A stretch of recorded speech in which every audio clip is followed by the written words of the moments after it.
E vamos falar da palavra de Deus, vamos continuar aí o nosso tempo de leitura do livro, da nossa campanha, do nosso tempo de devocional, do livro Virtudes. Vai ser um tempo muito gostoso. E eu quero lembrar com os irmãos, nós estamos então nesse tempo de campanha, nesse tempo de leitura como igreja, do livro que nós como igreja tivemos a alegria de confeccionarmos, de fazermos. Então, saiba que o que você está lendo durante a semana, às vezes tem um irmão aí do seu lado, sentado, que escreveu o devocional daquele dia. E nessa caminhada nós temos sido desafiados a olharmos para a nossa vida cristã, para nós olharmos para aquilo que temos vivido como cristãos. Algo que me marcou muito na semana passada, tanto na palavra com os jovens, quanto nas pregações de domingo aqui na nossa igreja, foi essa marca, essa característica muito viva da necessidade de entendermos como a nossa vida cristã pode ser potencializada. Porque a gente é jogado durante a nossa vida, a nossa semana, a desenvolvermos uma vida de alto padrão, uma vida com uma performance muito legal. Nós somos desafiados nas nossas redes sociais a sermos bons pais, boas mães, bons maridos, boas esposas, bons empreendedores, boas empreendedoras, bons funcionários. Nós somos desafiados a todo momento a vivermos uma performance elevada na nossa vida. Só que o interessante é que para o cristão, por mais que a gente desenvolva uma performance como cidadão elevada da nossa vida, como cristão, o nosso se desenvolver precisa estar ligado com a nossa vida cristã. Eu posso ser um bom pai, uma boa mãe, mas eu preciso ser um bom pai, uma boa mãe que oram, que criam os filhos tementes ao Senhor, um bom marido, uma boa esposa, um bom chefe, um bom funcionário, mas que vive e desenvolve os valores cristãos. Não é só viver uma vida de qualidade, mas é viver uma vida cristã como salvos, uma vida de qualidade. E durante essa semana, nós vimos isso no nosso tempo de devocional. No nosso primeiro dia, nós olhamos para um conhecimento completo. A necessidade que a gente tem de conhecer ao Senhor, de irmos verdadeiramente a Deus e nos encontrarmos com Ele. Foi isso que a gente leu no nosso primeiro dia, no nosso primeiro momento de devocional da semana. No nosso segundo momento de devocional da semana, nós olhamos para o chamado de Deus. Que Deus nos chama, então, para uma transformação de vida, para algo novo, para algo que nos conduzirá, e veremos hoje de manhã, que nos conduzirá a vivermos mais parecidos com Ele. No nosso terceiro momento de devocional nessa semana, nós entendemos que conhecer mais a Deus e termos as nossas vidas transformadas, por mais que isso nos conduza a viver uma boa vida, não é para a nossa glória, mas é para a glória de Deus. No nosso quarto momento de devocional, olhamos para algumas promessas que Deus nos faz e que precisamos viver de acordo com essas promessas. Nós vamos olhar um pouquinho para elas hoje também, agora pela manhã. E terminamos o nosso último dia com aquele que é o tema principal do nosso tempo hoje pela manhã, lendo que em Jesus nós encontramos tudo o que nós precisamos para viver. E é por isso que eu queria convidar você a abrir a sua Bíblia. No nosso texto ainda, base, nós vamos ler alguns outros versos, relembrar alguns outros versos, mas eu queria que a gente abrisse o nosso texto base lá em 2 Pedro, no capítulo 1, porque nós vamos ler os 4 primeiros versos, embora a nossa ideia como campanha é a partir do verso 3, mas nós vamos ler os 4 primeiros versos, tá bom? E os 4 primeiros versos dizem o seguinte: 2 Pedro, capítulo 1, a partir do verso 1. Diz assim: Simão Pedro, servo e apóstolo de Jesus Cristo, àqueles que, mediante a justiça de nosso Deus e Salvador, Jesus Cristo, receberam conosco uma fé igualmente valiosa. Graça e paz e sejam multiplicadas pelo pleno conhecimento de Deus e de Jesus, o nosso Senhor. Seu divino poder nos deu tudo o que precisamos para a vida e para a piedade, por meio do conhecimento daquele que nos chamou para a sua própria glória e virtude. Dessa maneira, Ele nos deu suas grandiosas e preciosas promessas, para que por elas vocês se tornem participantes da natureza divina e fugissem da corrupção que há no mundo causada pela cobiça. Meus irmãos, eu não sei quantos aqui já viveram essa experiência, mas nós somos a todo momento encharcados, nós somos todo momento muito influenciados por muitas filosofias, promessas, que até parecem lógicas, bem fundamentadas, não na Bíblia, mas bem fundamentadas, parece fazer sentido, mas que, na verdade, elas são enganosas e não conseguem suprir aquilo que, de fato, em nós, precisa ser suprido. Não sei se você já viveu a experiência de caminhar com alguém que ainda não professa a fé cristã, ainda não professa Jesus como Salvador, mas por ver em você um exemplo de pessoa, alguém muito legal, que tem princípios e valores muito legais, ela acaba vindo até você para te pedir alguns conselhos, para te pedir algumas dicas. E você, como um bom cristão, tem bons conselhos para dar, você dá inclusive conselhos bíblicos para essa pessoa. Só que parece que, mesmo ela tentando colocar em prática essas ideias bíblicas ainda que você passou para esse amigo, para essa amiga, parece que a vida dele não deslancha, a vida dele não muda o patamar, não de fato corrige-se o rumo. Ele está lá tentando ser um bom pai, como você ensinou, tentando ser uma boa mãe, como você ensinou, sendo um bom amigo, como você orientou, inclusive de acordo com a Bíblia, mas parece que no fundo, ele não tem o incentivo necessário para conseguir fazer valer aquilo.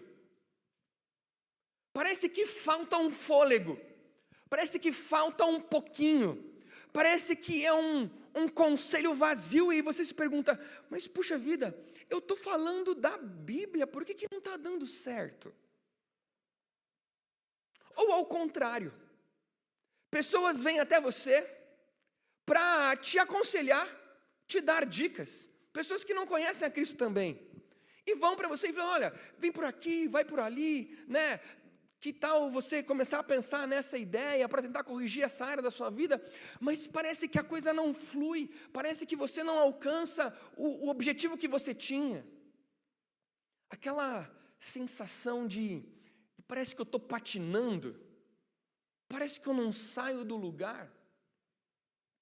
É porque, talvez, aquilo que nós estamos deixando de lado, é porque temos colocado muito o nosso foco nas coisas que nos faltam, ao invés de pensarmos naquilo que já temos. Olhamos para a vida cristã na perspectiva da escassez, ao olhar para a vida cristã na perspectiva da abundância. Olhamos para a vida cristã como aquilo que me falta. Porque eu preciso orar mais. Porque eu preciso ir mais à igreja. Porque eu preciso ler mais a Bíblia. E eu olho para a vida cristã na perspectiva daquilo que me falta. Porque se você ler esse livro, porque se você fizer tal coisa, e acabamos vivendo uma vida cristã, que aquilo que fazemos é o que determina o que somos. E não aquilo que somos determina o que fazemos, que é o contrário. E o nosso texto, ele tem muito essa ideia, porque por mais que a gente esteja conversando a partir do verso 3, no verso 2, logo após Pedro saudar aqueles que ele estava escrevendo a carta, ele diz o seguinte, ó: graça e paz lhes sejam multiplicadas. Pedro está dizendo, eu quero que tenha em abundância graça e paz na vida de vocês. A vida do crente, a vida do cristão, é uma vida na perspectiva de abundância. Olha, vocês tenham cada vez mais graça e paz. Porque Pedro estava tentando combater ali na época algumas ideias, alguns preceitos, alguns princípios que não tinham a ver com a palavra de Deus. Então Pedro vem tentando combater isso, e para combater isso ele diz, olha, que a graça e a paz lhes sejam multiplicadas. E ele dá o início do nosso tema, pelo pleno conhecimento de Deus e de Jesus, o nosso Senhor. Por isso, a primeira ideia que esse texto nos traz, nos ajuda, é a ideia de que nós temos tudo o que a gente precisa. Não nos falta nada. Olha o que John MacArthur vai dizer para a gente. Ele diz assim, a falsa religião e a filosofia humana nunca podem oferecer o verdadeiro conhecimento de Deus, nem prover salvação. Elas prometem libertação, mas apenas escravizam ainda mais aqueles que seguem. Somente Cristo é a verdade que liberta. É pelo conhecimento de Deus e de Jesus, o nosso Senhor. Nós já temos tudo o que a gente precisa. Você parou para pensar que um salvo em Cristo Jesus já tem tudo o que ele precisa para viver? Não nos falta nada.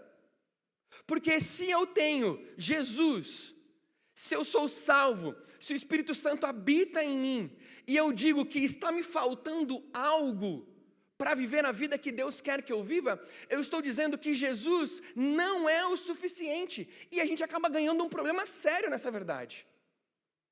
Porque se eu tenho Cristo, não pode me faltar nada. Se eu tenho Cristo, eu já tenho tudo o que eu preciso. Olha o que o texto vai dizer. Seu divino poder nos deu tudo o que necessitamos para a vida. Se eu digo que eu não tenho tudo, que me falta algo, eu estou fazendo Deus mentiroso. Porque Deus disse que eu tenho tudo o que eu preciso no conhecimento de quem Ele é. Ele vai dizer que, coloquei essas palavrinhas ali para nós lembrarmos juntos. No divino poder de Deus. Deus, Ele é poderoso. Não é a Igreja Batista Lindóia que está te dando tudo o que você precisa. Não são os pastores da igreja que estão te dando tudo o que você precisa.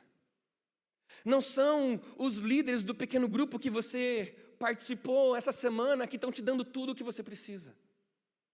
É Deus, que no seu divino poder, é quem de fato pode, é quem de fato tem poder para isso, que está te dando tudo o que você precisa.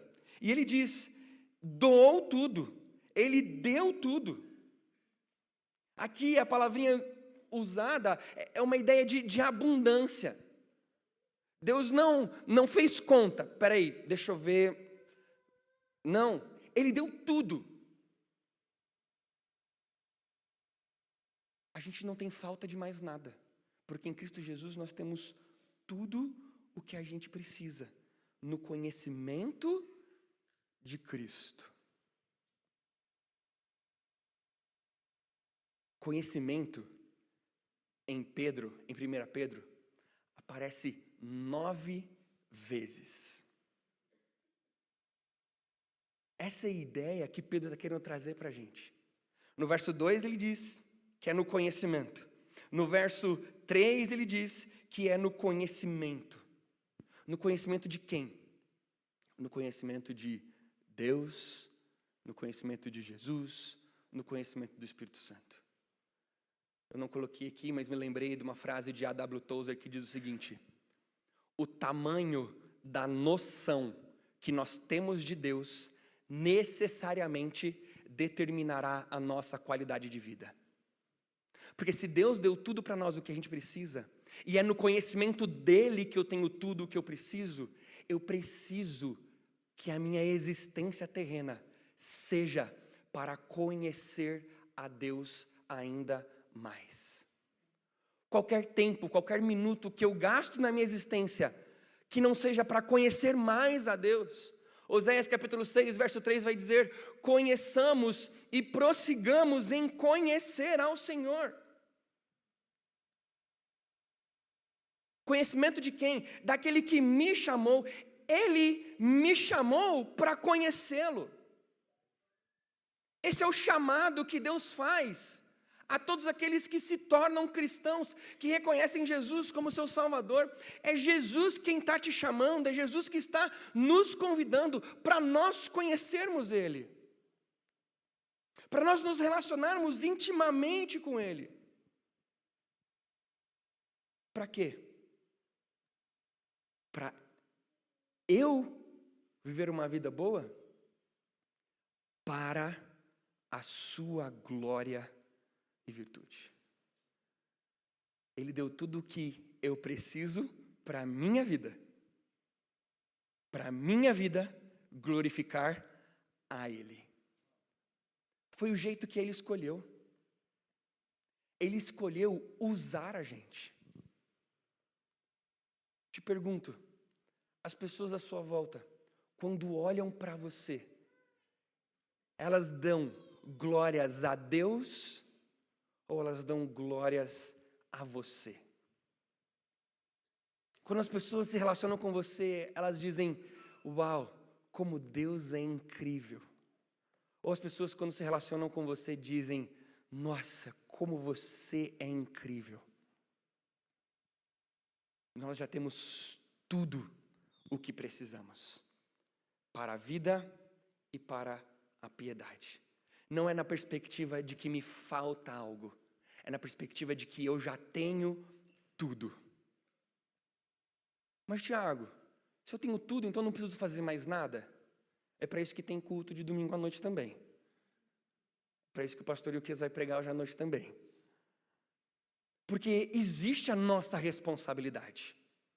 Mas a nossa responsabilidade não é da perspectiva de que me falta alguma coisa. A nossa responsabilidade é da perspectiva de que eu já tenho tudo. E veja que interessante, quando eu tenho tudo, a nossa vida tende a ser menos preocupada. E agora, o que é que eu faço? Espera aí, eu aprendi no texto que eu estou lendo, nas devocionais, que eu já tenho tudo o que eu preciso. Então me deixe visitar tudo o que eu preciso. Me deixe visitar tudo aquilo que eu já tenho. Paulo vai dizer em 1 Coríntios: porque eu vos anunciei o que primeiramente recebi. Eu já tenho, não tem como eu ofertar algo que eu não tenho. Então eu tenho tudo o que eu preciso para a vida e para a piedade. Mas o texto segue. E o texto vai dizer que dessa maneira, já que eu tenho tudo o que eu preciso, dessa maneira, existem algumas promessas de Deus que nos incentivam a crermos nesse tudo que nós temos, nesse tudo que a gente precisa que Ele já nos deu. E o texto vai dizer, dessa maneira, verso 4, Ele nos deu suas grandiosas e preciosas promessas. Que promessas são essas? Deus nunca prometeu que viveríamos felizes. Deus sempre prometeu que viveríamos com Ele, todos os dias. E o fato de vivermos com Ele todos os dias, nos dá uma alegria que nós não conseguimos explicar. Não é sobre uma alegria terrena a nossa vida, a nossa história. É sobre uma alegria que Deus coloca em nós. Aprendemos quando criança que bem-aventurado é ser feliz. E a gente ensinou para as crianças, bem-aventurado é ser feliz. E a gente ensinou que a gente é bem-aventurado, a gente é feliz. Só que ser bem-aventurado não é só ser feliz. Porque se bem-aventurado é ser feliz, é viver contente. Só que as bem-aventuranças vão dizer, bem-aventurados os que choram. Como assim eu sou feliz chorando? Como assim eu sou bem-aventurado se eu sou bem-aventurado chorando? É porque bem-aventurado, a vida cristã não tem a ver com essa alegria simplesmente do sorriso estampado no rosto. A vida cristã tem a ver com a alegria do pertencimento de Cristo, do pertencimento a Deus, de a satisfação que Deus tem da vida que eu vivo, me faz viver de uma maneira contente e alegre. Tiago capítulo 1, verso 2 a 4 vai dizer, tenham por motivo de grande alegria o fato de passar por diversas provações. Tiago, o que é isso? Olha esse texto. A Bíblia está dizendo para eu ser feliz quando eu me dou mal. Mas não é legal. Não, concordo com você, não é legal se dar mal. Mas, por quê? Verso 3. Porque a prova da sua fé produz perseverança. E essa perseverança deve ter ação completa, a fim de que vocês sejam perfeitos e íntegros. Por que eu tenho que ficar feliz quando eu estou passando por uma prova? Porque o objetivo de Deus é me transformar em alguém melhor do que quem eu era antes. Tudo isso para falar das grandiosas promessas que Deus nos dá e que nos incentivam. Que promessas são essas? Existem promessas que Deus nos dá na palavra dele, que não são específicas a cada um de nós, mas são promessas que ele dá a todo cristão. Que é, por exemplo, a promessa de salvação. Porque todo aquele que invocar o nome do Senhor será salvo. Promessa do Senhor. Não é se talvez, não é existe uma chance grande. Não, é todo aquele que invocar o nome do Senhor será salvo. O verso 9 e o 10, antes do 13, eu citei Romanos 10, capítulo 10, verso 13, mas o 9 e o 10 vai dizer que se eu confessar com a minha boca e crer de todo o coração que Jesus Cristo é o Senhor, serei salvo. Promessa de Deus. Não existe possibilidade de você entregar a sua vida a Cristo Jesus e Ele não te salvar. A promessa de Deus me empolga a viver essa vida de tudo o que eu preciso. O que eu preciso? Eu tenho tudo, eu tenho a salvação em Cristo Jesus.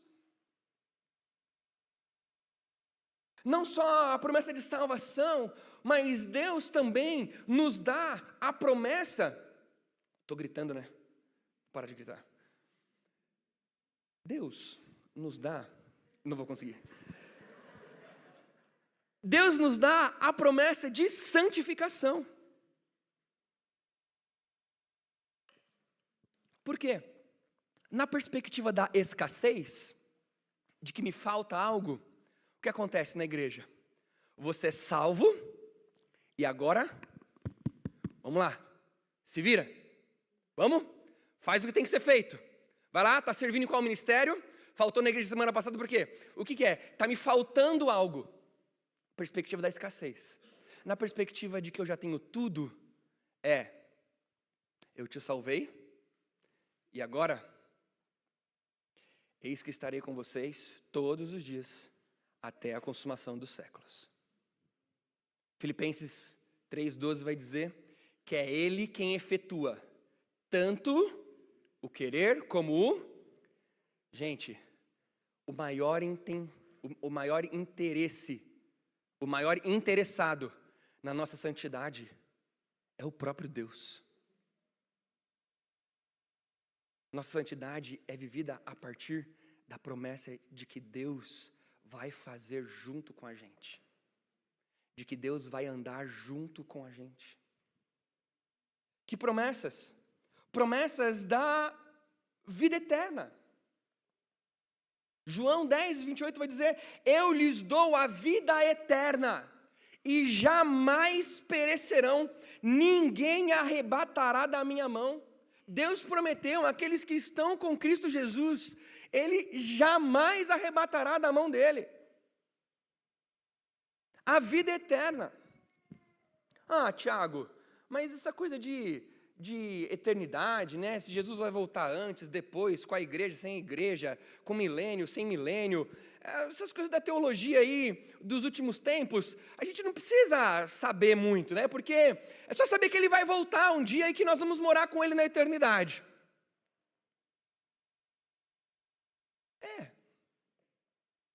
Mas sabe o que é mais legal? É que o problema é quando é conhecimento por conhecimento. Porque conhecimento por conhecimento não é o conhecimento de Deus.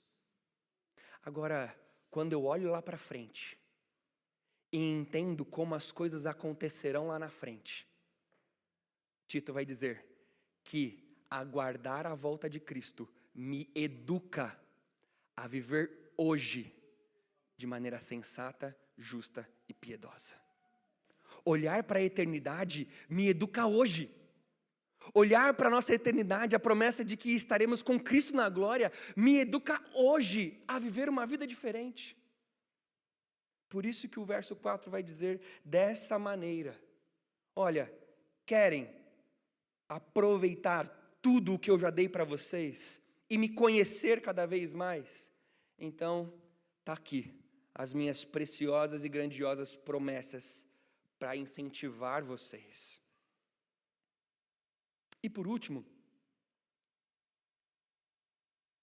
nós vivemos então um processo de transformação. Eu tenho tudo o que eu preciso. As promessas de Deus me incentivam, me lembram que eu tenho tudo o que eu preciso para a minha transformação de vida, para a vida e a piedade. De duas maneiras. Primeiro, nós nos tornamos participantes da natureza divina. Puxa, esse texto é difícil de explicar. Porque parece que participar da natureza divina significa que nós nos tornamos deuses, né? É como se eu tivesse ganhado em mim um poderzinho de Deus. Agora eu sou o participante da natureza divina. Mas é legal a gente pensar que esse contexto vem sendo desenvolvido na Bíblia assim durante muito tempo. E a gente olha ali para o Salmo 17:15, que vai dizer assim, ó, no finalzinho: me satisfarei com a tua semelhança. Quando eu digo que eu tenho tudo o que eu preciso e a minha transformação vai vir a partir daquilo que eu vou me tornar participante da natureza divina, significa que quando eu entendo que eu tenho tudo o que eu preciso, quando eu me agarro nas promessas de Deus, eu vivo semelhante a quem Deus é. Participante da natureza divina é olhar para essa semelhança, olhar para aqueles atributos que Deus tem e que são comunicados a nós. Meus irmãos, todos na face da terra conseguem expressar atitudes de amor? Sim ou não? Olha que interessante. Sim, mas não como Deus. Porque só os salvos, participantes da natureza divina, expressam o amor que Deus comunicou a nós. Não crentes amam. Não amam? Expressar o amor como Deus, só quem é participante da natureza divina. Transformação de vida. E essa transformação de vida, então ela vai me libertar. Ela vai me tirar da corrupção, das paixões que existem no mundo, causado pela cobiça. porque agora eu conheço a Deus, eu tenho tudo o que eu preciso, eu entendo suas promessas, e então eu já não quero mais viver como o mundo corrupto moralmente que existe. Eu não quero mais agarrar aos meus próprios desejos desordenados e pecaminosos. Eu quero uma vida de transformação, aonde eu me parecer com Cristo, me parecer com Deus, dita cada uma de todas as virtudes que nós vamos olhar ainda durante a nossa campanha. Por isso, eu queria deixar para nós pensarmos 3 verdades. Primeira delas, busque conhecer a Cristo profundamente. Busque conhecer a Deus com tudo aquilo que você pode. É muito comum nós olharmos na igreja e percebemos aqueles que se achegam há pouco tempo, como chegam empolgados, como chegam desejosos de aprender, de conhecer. Tanto que a igreja lá em Éfeso, no Apocalipse, ela é acusada de ter abandonado o primeiro amor, ter abandonado aquele ímpeto de conhecer a Senhor, de conhecer a Cristo, de conhecer a Deus com vontade, com desejo sincero no coração. Porque muitas vezes, quando nós vivemos uma certa realidade de igreja, nós acabamos dizendo assim, mas isso eu já sei. Eu já li a Bíblia inteira também, eu já conheço essa verdade. Talvez você está aqui hoje, ouvindo essa mensagem, e talvez esteja refletindo, mas o Tiago não disse nada de novo, nada de diferente, tudo isso já é uma realidade para mim. Mas pense, que para lidar com a vida, se nós já temos tudo o que nós precisamos no conhecimento de Cristo, saiba que talvez experiências que você tem tido que não são legais, sejam por essa falta de conhecimento, de desejo, de relacionamento íntimo com Deus. Nós temos tudo o que a gente precisa no conhecimento de Deus e de Cristo Jesus. Quanto tempo você tem gasto buscando conhecer ao Senhor? Eu sei que muitas vezes isso acaba envolvendo a agenda. Você vem no discipulado na segunda, você vem no pequeno grupo, você vai no pequeno grupo na terça, você vai na quarta no culto de oração, aí você vem no encontro da sua faixa etária, seja criança, seja viva a vida. Você vem no encontro de casais, você vem no encontro de homens, você vem no encontro de mulheres, você fala assim, mas pastor, mas Tiago, são muitas oportunidades. E glória a Deus por isso. Porque não tem nada mais importante que buscarmos o pleno conhecimento de quem Deus é.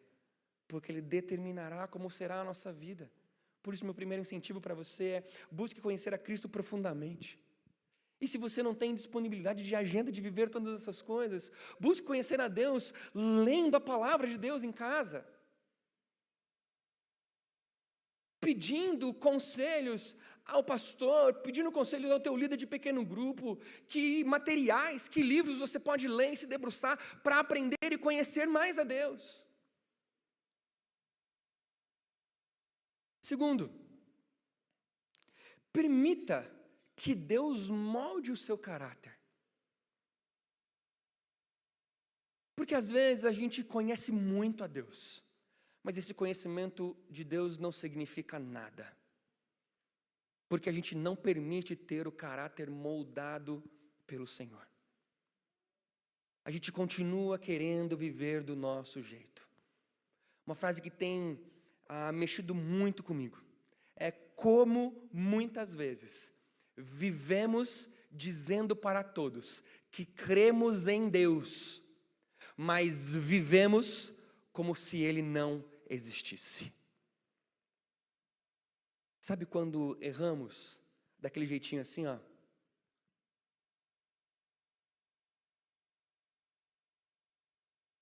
Acho que ninguém está vendo. E você faz algo Então, isso é viver dizendo para todo mundo que você crê em Deus, mas agindo como se Ele não existisse. Porque você pode até chegar à conclusão de que ninguém está vendo, mas Ele está vendo. Ele está vendo. Permita Ele moldar o seu caráter. Não viva para dizer que Ele existe. Viva como se Ele existisse de fato. Tua esposa está do seu lado para ser usada por Deus para moldar o seu caráter. Teu marido está do seu lado para ser usado por Deus para moldar o seu caráter. Teus filhos estão na sua casa para serem usados por Deus para moldar o seu caráter. E aqui nessa igreja a galera gosta de moldar o caráter pelos filhos. Lá em casa tem 3 moldando o meu caráter. Permita Deus moldar o seu caráter. Os teus irmãos no futebol estão lá para moldar o seu caráter. Seja com eles errando, dando aquela chegadinha mais dura em você e você querendo moldar o seu caráter e se segurando ali. Ou seja, no final do jogo, o irmão chegando em você, a irmã chegando em você e dizendo, olha, você não pode jogar futebol do jeito que você está jogando.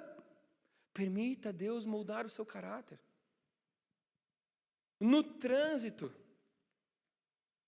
na tua empresa, no teu trabalho, permita Deus moldar o seu caráter. Não adianta simplesmente buscar o conhecimento de Deus se a gente não permite Ele moldar o nosso caráter. E por fim, confie que você já tem tudo o que você precisa.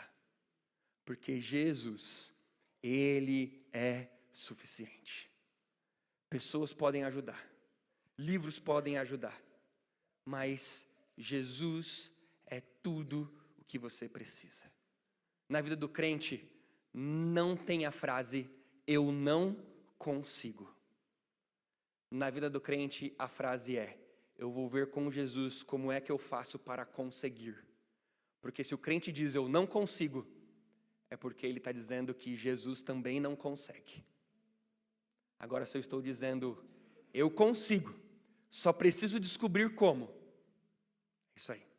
Você já tem tudo o que você precisa para a vida e para a piedade. Vamos fechar os nossos olhos? Vamos orar?